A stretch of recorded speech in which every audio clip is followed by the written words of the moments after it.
काँग्रेसच्या सभेमध्ये जी काँग्रेसचे रावेर विधानसभेचे उमेदवार धनंजय शिरीष चौधरी आहेत यांच्या प्रचारासाठी जी प्रताप बेडी यांची सभा आयोजित करण्यात आली होती, त्या सभेदरम्यान मुकुंद सपकाळे हे जे जळगावचे आहेत आणि स्वतःला आंबेडकरवादी म्हणून घेतात, यांनी ज्या पद्धतीचे स्टेटमेंट दिली, या स्टेटमेंटमुळे एकतर समाजाची दिशाभूल होते आहे आणि खऱ्या अर्थानं मला व्यक्तींच्या सामाजिक असुरक्षता निर्माण झालेली आहे।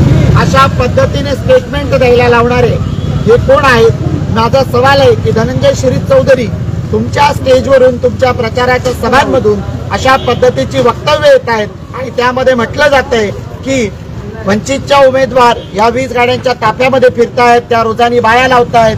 तर तुम्ही गावागावाचे सीसीटीव्ही फुटेज चेक करू शकतात, 20 गाड्यांचे ताफे कुणाचे फिरतायत, कुणाच्या प्रचारामध्ये 200-200-300 रुपयांनी लोक फिरतायत, नाहीतर याविषयी आमच्याकडे काही फुटेज आहेत, आम्ही ते सांगू शकतो। माझं खुलं आव्हान आहे की तुम्ही खरं सरळपणे याचं स्पष्टीकरण द्यावं आणि सांगावं की याला जबाबदार कोण।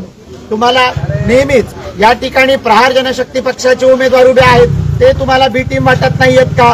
ते तुम्हाला काँग्रेस विरोधी वाटत नाहीयेत का? पण ज्यावेळी वंचित बहुजन आघाडीच्या माध्यमातून आंबेडकरी स्वाभिमानाची राजकीय लढाई लढली जाते आहे, त्याला तुम्ही अपप्रचार करत तुम्ही त्या ठिकाणी जर भर स्टेजवर तुमच्या उपस्थितीमध्ये त्या ठिकाणी तुमच्या पक्षाच्या राज्यापासून तर प्रदेशापर्यंत आणि जिल्ह्याच्या सगळ्या नेत्यांच्या उपस्थितीमध्ये असे स्टेटमेंट येत असतील आणि तरी देखील तुम्ही त्यावर ब्र विचारणार नसाल, तर याला सर्वस्वी तुम्ही जबाबदार आहात। मी धनंजय शिरीष चौधरी तुम्हाला खुलं आवाहन करते की तुम्ही जे म्हणत आहात, ज्या ठिकाणी स्टेजवर म्हटलं गेलं की मी मॅनेज झालेले आहे, मला भाजपाने पैसा दिलेला आहे, तुमच्याकडे याचे कुठले पुरावे आहेत?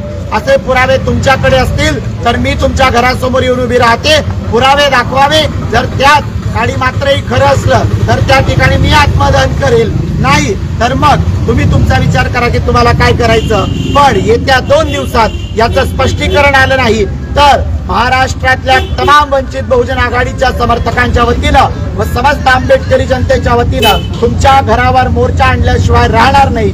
सविनय जय भीम।